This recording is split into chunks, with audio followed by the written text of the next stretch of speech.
स्वागत है आपका मेरे YouTube चैनल इंग्लिश बाबू पर। और आज मैं फिर हाजिर हूँ आपके साथ एक नई स्टोरी लेकर। और दोस्तों, आज जो स्टोरी मैं आपके लिए लेकर आया हूँ ये एक मॉरल स्टोरी है। बहुत ही अच्छी कहानी है, सुनकर आपको बहुत मज़ा आएगा। और उसके अलावा इस स्टोरी में आपको कुछ नए इंग्लिश के वर्ड मीनिंग सीखने को मिलेंगे, उनकी करेक्ट प्रोनाउंसिएशन के बारे में पता चलेगा। और हमेशा की तरह जो इसका ग्रामर का पार्ट है उसे बिल्कुल डिटेल में कवर करेंगे, तो एक एक स्ट्रक्चर को आप बहुत आसानी से सीख पाएंगे। तो चलिए दोस्तों, आज की इस कहानी को हम शुरू करते हैं। और सबसे पहले कहानी का टाइटल देखते हैं। कहानी का टाइटल है द ट्री गॉड। क्या मतलब हुआ? द ट्री गॉड मतलब कि वृक्ष भगवान। तो दोस्तों, ये आज की इस कहानी का टाइटल है, शीर्षक है। और अब मैं इसे पढ़ना शुरू करता हूँ। आपसे रिक्वेस्ट है, आप इस कहानी को बिल्कुल ध्यान से सुने, क्योंकि कहानी बहुत ही मज़ेदार है, बहुत ही अच्छे मॉरल के साथ है। कहानी सुनकर आपको बहुत मज़ा आएगा। और दोस्तों, यदि आपको कोई नया वर्ड या फिर ग्रामर का नया स्ट्रक्चर देखने को मिले तो आप इसको नोट भी ज़रूर करें। तो चलिए इसको शुरू करते हैं। Once there lived two friends named Satya and दुष्टा in a small village। क्या मतलब हुआ? दोस्तों, ये जो हमारा वाक्य है ये पास्ट इंडेफिनिट का अफर्मेटिव वाक्य है। और जब हम पास्ट इंडेफिनिट में अफर्मेटिव का वाक्य बनाते हैं तो वहाँ वर्ब की सेकंड फॉर्म का प्रयोग किया जाता है। लिव का मतलब होता है रहना, किसी स्थान पर निवास करना, और ये सेकंड फॉर्म में लिव्ड। तो इस लाइन का क्या अर्थ हुआ? वंस एक बार, there lived two friends named Satya and Dushta मतलब कि एक बार सत्या और दुष्टा नामक निम्न नामक दो दोस्त एक गांव में रहते थे। Satya was very honest, truthful and hard working. क्या मतलब हुआ? दोस्तों, ये जो हमारा वाक्य है ये सिंपल पास्ट का वाक्य है। सिंपल पास्ट का मतलब होता है जब आप वॉज या वर्क का प्रयोग करते हैं किसी वाक्य में हेल्पिंग ऑफ के रूप में, और साथ में कोई भी नाउन या फिर एडजेक्टिव को लेकर वाक्य को बनाते हैं। तो ऑनेस्ट एडजेक्टिव है जिसका मतलब होता है ईमानदार, ट्रूथफुल का मतलब होता है सच्चा, और हार्ड वर्किंग मतलब मेहनती। तो इस पूरी लाइन का क्या अर्थ हुआ? Satya was very honest, truthful and hard working. जो सत्या था वो बहुत ईमानदार था, सच्चा था और मेहनती था। वेयर एज का मतलब होता है जबकि whereas Dushta was a deceitful and cruel natured person. क्या मतलब हुआ? जबकि जो दुष्टा था वॉज ए डिसीटफुल। दोस्तों, डिसीटफुल एडजेक्टिव है जिसका मतलब होता है धोखेबाज, और आप इसे नोट कर सकते हैं। जो दुष्टा था वो एक धोखेबाज और and cruel natured person. Cruel नेचर्ड का मतलब होता है क्रूर स्वभाव वाला व्यक्ति। तो इस पूरी लाइन का क्या अर्थ हुआ कि जो सत्या था वो बहुत ईमानदार, सच्चा और मेहनती था, जबकि जो दुष्टा था वो वॉज ए डिसीटफुल, वो एक धोखेबाज था, एंड क्रूअल नेचर्ड पर्सन, और एक क्रूर स्वभाव का व्यक्ति था। Satya was aware of his friends nature but never said a word to him. क्या मतलब हुआ? दोस्तों, ये जो हमारा वाक्य है ये भी सिंपल पास्ट का वाक्य है। और AWARE अवेयर ये एक एडजेक्टिव है। अवेयर का मतलब होता है किसी बात से के बारे में जागरूक होना, किसी बात के बारे में अवगत होना, पता होना, उसे अवेयर कहा जाता है। तो इस लाइन का क्या अर्थ हुआ? Satya was aware of his friends nature. और दोस्तों, यहाँ फ्रेंड के बाद एपिस्ट्रोफी एस का प्रयोग किया गया है। एपिस्ट्रोफी एस का मतलब होता है का के की। जब आप किसी नाम के साथ या व्यक्ति के साथ कुछ जोड़ना चाहते हैं तो एपिस्ट्रोफी एस का प्रयोग किया जाता है। फ्रेंड्स नेचर मतलब दोस्त का स्वभाव। Satya was aware of his friends nature मतलब सत्या अपने दोस्त के स्वभाव से परिचित था, अवगत था, मतलब वो अपने दोस्त के स्वभाव के बारे में जानता था। But never said a word to him, लेकिन उसने कभी भी उसे कोई शब्द नहीं कहा। चलिए आगे देखिए।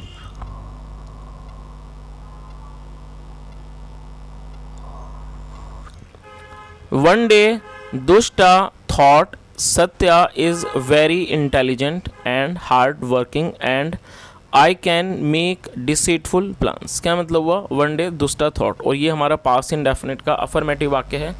THIN के think मतलब सोचना, और ये सेकंड फॉर्म है। एक दिन दुष्टा ने सोचा, क्या सोचा? Satya is very intelligent and hard working, मतलब उसने क्या सोचा कि जो सत्या है वो बहुत इंटेलिजेंट है, मतलब बुद्धिमान है, एंड हार्ड वर्किंग और मेहनती है, and I can make deceitful plans, और मैं जो हूँ वो बना सकता हूँ, क्या बना सकता हूँ? डिसीटफुल प्लान्स, मतलब कि धोखाधड़ी वाली योजनाओं को बना सकता हूँ। तो पूरी इस लाइन का क्या मतलब हुआ कि एक दिन दुष्टा ने सोचा कि सत्या बहुत बुद्धिमान है और बहुत ही मेहनती है, and I can make deceitful plans, और मैं जो धोखेबाजी वाले जो योजनाएं हैं मैं उनको बना सकता हूँ। How about bringing all these qualities together, उसने क्या सोचा कि how about bringing all these qualities together, मतलब हाउ अबाउट का मतलब होता है कैसा रहेगा, how about bringing all these qualities together, मतलब इन गुणों को एक साथ लाना, ब्रिंग मतलब लाना, एक साथ लाना कैसा रहेगा। I will persuade him to come along me to the city to earn some money, क्या मतलब हुआ? दोस्तों आप इस वर्ड को नोट कर सकते हैं। परसुएड एक वर्ब है जिसका मतलब होता है मनाना, और ये जो हमारा वाक्य है एपोस्ट्रोफी डबल एल का मतलब will, I will persuade him, ये हमारा फ्यूचर इंडेफिनिट का वाक्य है। जब आप फ्यूचर में कोई भी ऐसा वाक्य बनाते हैं जहाँ पर गागेगी वाक्य के टेल पर आता है, इस तरह का वाक्य फ्यूचर इंडेफिनिट का कहलाता है, जहाँ पर विल के बाद वर्ब की फर्स्ट फॉर्म का प्रयोग किया जाता है। आई विल परसुएड हिम, मैं उसे मनाऊंगा। टू कम अलॉन्ग मी, मतलब मेरे साथ चलने के लिए, टू द सिटी शहर, टू अर्न सम मनी, कुछ पैसा कमाने के लिए। Then I will take his earnings too, और टू मतलब भी, then I will take his earnings too, उसके बाद में उसकी कमाई भी ले लूँगा। तो दोस्तों यहाँ तक आपको कहानी समझ आ गई होगी। जो ये दोनों दोस्त थे जिसमें से जो दुष्टा था वो बहुत ही ख़राब नेचर वाला व्यक्ति था।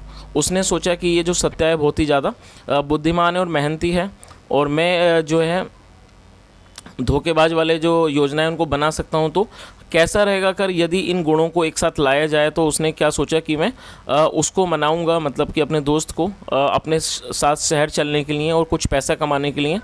Then I will take his earnings too, उसके बाद में उसके जो कमाई है उसको भी मैं ले लूँगा। चलिए आगे देखिए।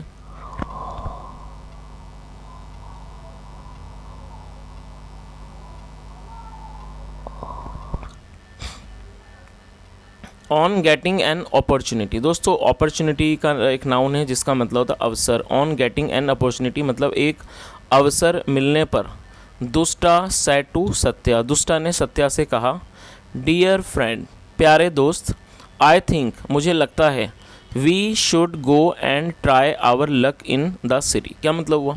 दोस्तों इस वाक्य में शुड का प्रयोग किया गया है हेल्पिंग वर्ब के रूप में, और शुड का मतलब होता है चाहिए। शुड का प्रयोग वाक्यों में सलाह या सुझाव को दर्शाने के लिए किया जाता है। तो आप इस चीज़ को नोट कर सकते हैं। जब आप कोई भी ऐसा वाक्य बनाते हैं जहां आप वाक्य में सलाह या फिर सुझाव को दिखाना चाहते हैं, तो वहाँ पर शुड का प्रयोग किया जाता है हेल्पिंग वर्ब में, और साथ में वर्ब की फर्स्ट फॉर्म लगाई जाती है। तो इस पूरी लाइन का क्या अर्थ हुआ? डियर फ्रेंड, प्यारे दोस्त, आई थिंक, मुझे लगता है, वी शुड गो, हमें जाना चाहिए, एंड ट्राई, और कोशिश करनी चाहिए, आजमाना चाहिए, आर लक, अपने नसीब को, अपने भाग्य को आजमाना चाहिए, इन द सिटी, शहर में। What is left here in this dirty village, क्या मतलब हुआ? लेफ्ट मतलब होता है बचा हुआ। What is left here in this dirty village मतलब इस गंदे गांव में क्या बचा हुआ है। इन द सिटी, शहर में। We can get good jobs, हमें अच्छी नौकरियां मिल सकती हैं, एंड बेटर फैसिलिटीज़, और अच्छी सुविधाएं मिल सकती हैं। चलिए आगे देखिए। Satya agreed and they both set of for the city the very next day, क्या मतलब हुआ? अग्री का मतलब होता है सहमत होना, और ये सेकंड फॉर्म में सत्या अग्रीड, जो सत्या था वो राज़ी हो गया, सहमत हो गया, तैयार हो गया। And they both set of for the city, set of मतलब निकलना, और वो जो दोनों थे वो शहर के लिए निकल पड़े। The very next day, the very next day मतलब अगले ही दिन। तो इस पूरी लाइन का क्या अर्थ हुआ? Satya agreed and they both set of for the city the very next day मतलब सत्या तैयार हो गया, राज़ी हो गया, सहमत हो गया, और वे दोनों अगले ही दिन शहर के लिए निकल पड़े। चलिए आगे देखिए।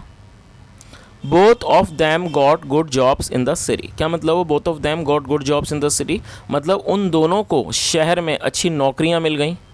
दे stayed there for 1 year, stay मतलब रुकना, ठहरना। They stayed there for 1 year मतलब वे।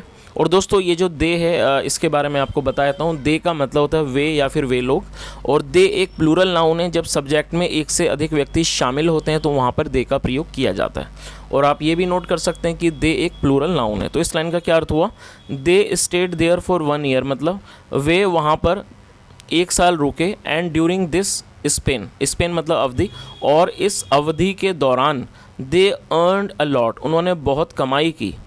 आफ्टर दैट, उसके बाद, दे डिसाइडेड, उन्होंने फैसला किया, they decided to return to their village, their मतलब उनका अपना, देयर विलेज मतलब अपने गाँव, they decided to return to their village, उन्होंने अपने गाँव वापस लौटने का फैसला किया। चलिए आगे देखिए।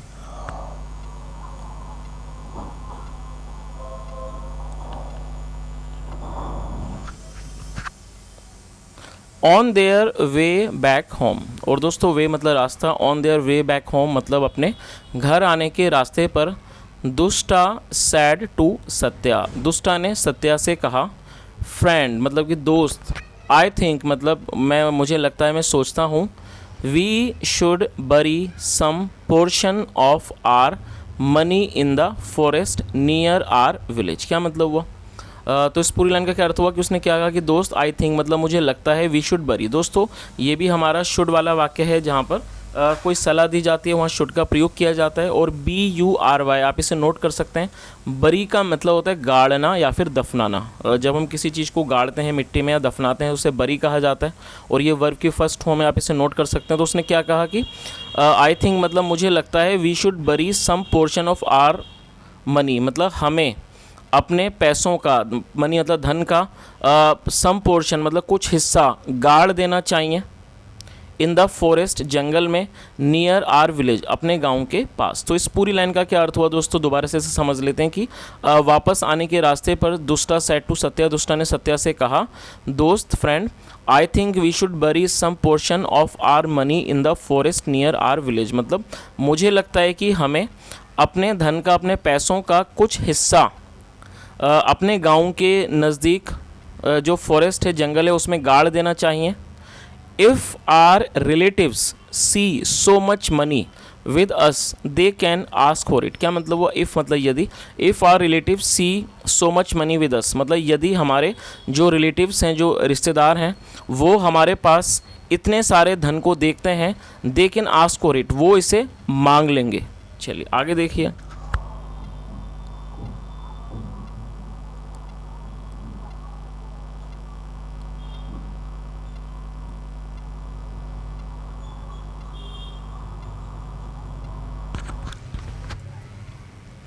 एट दिस मतलब इस पर या इस बात पर, सत्या सेड, सत्या ने कहा, आई थिंक मुझे लगता है, you are right, I think you are right, मुझे लगता है कि आप ठीक हो, but do you know some safe place where we can bury it. क्या मतलब हुआ दोस्तों, ये जो हमारा वाक्य है बट डू यू नो, ये हमारा प्रेजेंट इंडेफिनिट का इंटरोगेटिव सेंटेंस है।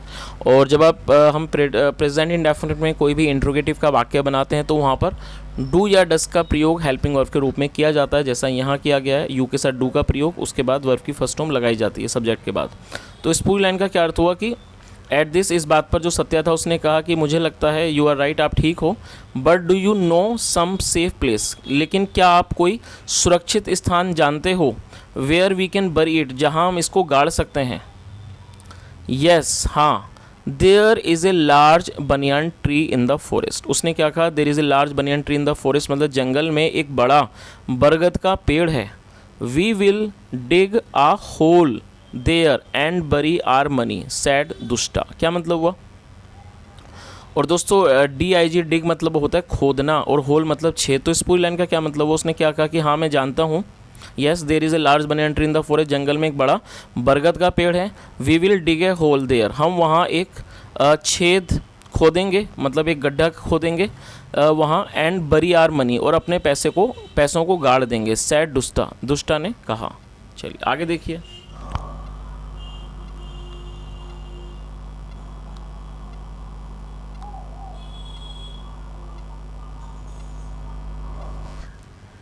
Satya agreed together, Satya agreed, agree मतलब सहमत होना और सहमत हो गया, सत्या अग्रीड, सत्या सहमत हो गया। Together they dug uh whole, और दोस्तों ये जो है पास्ट इंडेफिनिट का अफर्मेटिव वाक्य है। डिग DIG डिग मतलब खोदना होता है और ये उसकी सेकंड फॉर्म है dug. Together they dug a hole मतलब टुगेदर मतलब एक साथ या कैसे मिलकर उन्होंने गड्ढा खोदा, होल मतलब एक गड्ढा उन्होंने खोदा, एंड बरीड देयर मनी, और ये बरी की सेकंड फॉर्म है, एंड बरीड देयर मनी, और उन्होंने अपने पैसों को गाड़ दिया, अंडर द बनियान ट्री, बरगद के पेड़ के नीचे। तो इस पूरी लाइन का क्या अर्थ हुआ कि उन्होंने मिलकर एक गड्ढा खोदा और उन्होंने अपने पैसों को एक बरगद के पेड़ के नीचे गाड़ दिया। चलिए आगे देखिए। Dushta had a wicked plan, wicked का मतलब था धूर्त और प्लान मतलब योजना। Dushta had a wicked plan, जो दुष्टा था उसकी एक धूर्त योजना थी।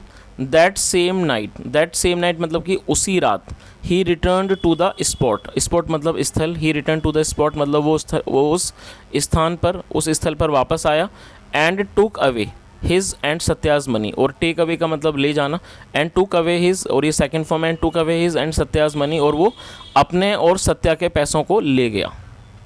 तो दोस्तों इस पूरी लाइन का अर्थ आपको समझ आ ही गया होगा कि उसी रात जो सत्या था, जो दुष्ट, वो वापस आया, ही रिटर्न टू द स्पॉट मतलब उस स्थान पर वापस आया, और वो कौन आया? दुष्टा, जो दूसरा व्यक्ति है जो चालाक है, उसके दिमाग में एक बुरी योजना थी, वो उसी रात वापस आया, मतलब वहाँ उस स्थान पर वापस लौटा, और वो अपने और जो सत्या के जो पैसे थे उनको वो वहाँ से ले गया। चलिए आगे देखिए। आफ्टर सम डेज मतलब कुछ दिनों के बाद, दुष्टा वेंट टू सत्या, और दोस्तों ये हमारा पास इंडेफिनिट का ही अफर्मेटिव वाक्य है। गो मतलब जाना, और सेकंड फॉर्म में वेंट। आफ्टर सम डेज कुछ दिनों के बाद, दुष्टा वेंट टू सत्या, जो दुष्टा था वो सत्या के पास गया, एंड सेड, और कहा, Satya let us go and bring are money. क्या मतलब हुआ? सत्या लेट अस गो, सत्या आओ हम चलें, एंड ब्रिंग आर मनी, और अपने पैसों को ले आएँ। ब्रिंग मतलब लाना। I urgently need some money, उसने क्या कहा? अर्जेंटली मतलब I urgently need some money मतलब मुझे पैसों की बहुत ज़्यादा सख्त ज़रूरत है। Satya too wanted some money, और टू मतलब भी, Satya too wanted some money, जो सत्या था उसे भी पैसे चाहिए थे, और वांट मतलब चाहना, और ये सेकंड फॉर्म है, Satya too wanted some money मतलब सत्या को भी थोड़े पैसे चाहिए थे। देयरफॉर इसलिए, ही अग्रीड वह तैयार हो गया। बोथ द फ्रेंड्स मतलब कि दोनों दोस्त, वेंट टू द फॉरेस्ट मतलब जंगल गए, and dug for their money. क्या मतलब हुआ? Both the friends went to the forest, जो दोनों दोस्त थे वो जंगल गए, and dug for their money, और उन्होंने पैसों के लिए वहाँ पर खुदाई की। अलस दोस्तों, अलस का मतलब होता है हाय। जब हम कोई वाक्य ऐसा बनाते हैं जहाँ पर कोई दुखी स्वर में हम हाय कहना चाहते हैं, वहाँ पर अलस लिखा जाता है, अलस कहा जाता है। अलस देयर वॉज नो मनी, वहाँ कोई भी पैसा नहीं था। चलिए आगे देखिए।